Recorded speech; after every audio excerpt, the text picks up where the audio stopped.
Well, good evening. This is going to be a little bit of a strange video, already starting out strange in that it's at my house with the cab.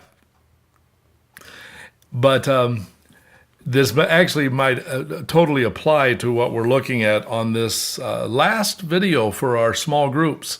We're looking in Ephesians chapter 4 and then into 5, where Paul urges, we've been talking about the fact that he says, now.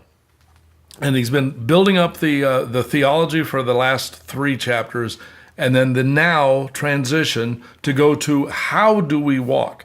What is our witness? What is our worship? What is our walk before the world? And he starts out with a negative challenge. Do not be like, and that's the underlying statement of the rest of this particular passage. Do not be like the Gentiles. Now, the Gentiles were not just non-Jewish. It represented a people who had a non-biblical, an unbiblical thought process and lifestyle. And he says, do not be like those who don't have a biblical worldview and who live their lives in the, as he says now, the futility of their thinking. Darkened understanding, futility of thinking. So 2 very strong words that he uses there. The number 1 is the futility of their thinking. The word futility means empty as to results. Have you ever done something that when you stood back and you took a look at it, you went, wow, that just didn't work? And you recognized that it was an effort that had no results. It was something that, in spite of all of your best efforts, you just didn't gain anything from it. Maybe it was a project at work. Maybe it was a project at home that oops, we got to do that one over again. Well, that's what this word futility means, that it has emptiness as to the results that you gain from it, or literally, you don't gain any results from it. So that's the first challenge he gives. Don't be like the Gentiles, who in the futility of their thought process, their thoughts lead to a nothingness. But then he says the reason for that is they are darkened in their understanding. And the darkened aspect, darkened is no light. I mean, that's pretty simple. No light. Jesus says, I am the way, the truth, the life. And he says that he is the light of the world. And then he says, we are the light of the world. So here he's saying they don't have that light. They don't have that comprehension of being able to see the truth. And as a result, darkened in their understanding.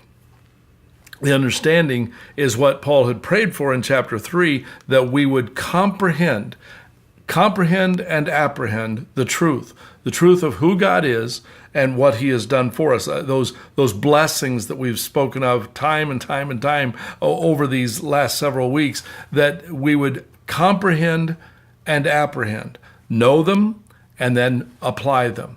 So he's saying here, they didn't do that. They didn't apprehend the truth. Because of that, they are darkened in their comprehension. They see no light.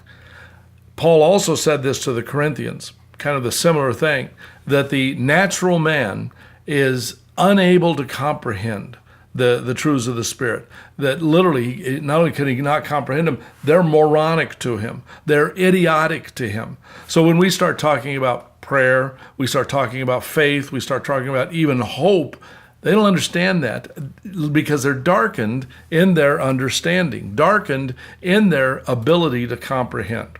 So Paul warns in this text, do not be like the Gentiles, those who are apart from God, apart from a biblical worldview, who are futile in their thinking, darkened in their understanding. And he goes on to talk about the consequences of that. So even though this is somewhat of a short video tonight, I wanted to leave us enough room to talk about what that looks like, what that means of that darkened understanding, futile thinking, separated from the life that is in God.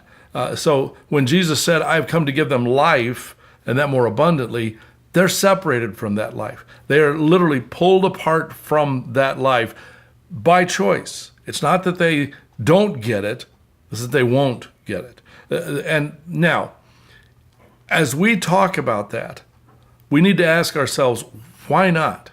What is it that led you? What is it that led me? What is it that led us to seek that truth and know that truth? And what is it that's keeping them from grabbing on to that truth? Again, futile in their process and darkened in their understanding. Why?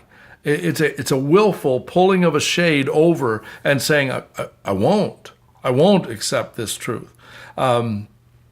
A lot of times it's not so much a matter of I can't get it, it's that I won't accept this. Why? What is it that is in the heart of man that is that depravity, that is that coldness to the truth of God? And here's our challenge as we're coming into a Christmas season, a Thanksgiving season, where we recognize all that God has given to us, but a Christmas season where we recognize why Jesus Christ came to this earth and that he came to remove that veil, to take that veil away. Why is it that in our culture, what is it that is in our culture that is keeping people from seeing that light, from seeking it, but from seeing it? And folks, this is where we really have to challenge. Is the church of today, are Christians today, keeping people from seeing light? You are the light of the world, Jesus said. So what is it in our life that needs to be, that bushel needs to be taken away, that veil needs to be removed, so that people do truly see this is the way, walk in it. So discuss that tonight. Do so with an honest look in the mirror of, are there things in my life that are keeping people from seeing this truth, understanding it, staying darkened, staying futile? Am I experiencing any of that in my own life?